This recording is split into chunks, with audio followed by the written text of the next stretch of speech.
Autos oft so viel wie ich. Und die tolle Harmonie, da haben wir beide ein System, das ist vernünftig und sehr bequem. Ich anrauschen, das wie ein Haus. Mein Auto fährt und schleppt mich ins Haus. Beim nächsten Mal ist wieder umgekehrt. Ich schlepp mein Auto heim, so wie es sich gehört.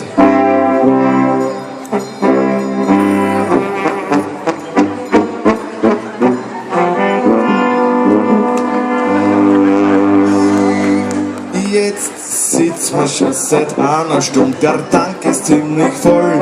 Ich sehe schon alles doppelt, selbst der Fritz schaut aus ganz toll. Ja, alles dreht sich nur ums Auto, kümmere ich mich nicht. Die Kraxen ist mir ganz egal, dass nicht einmal was steht. Nachdem wir dann am Parkplatz sind, da sagt der Fritz zu mir: Herz, kannst du lesen, was da steht auf dieser Autotür? So kommt's gut, jetzt alle. Mein Auto sauft so viel wie ich, darum die super Synergie. Da haben wir beide ein System, das ist vernünftig und sehr bequem.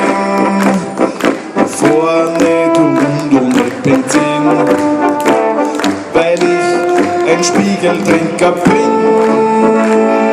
Drum fährt mir rum, mich wie die Rettung schnell, bevor ich nüchtern bin, wieder zu Shell. Hallo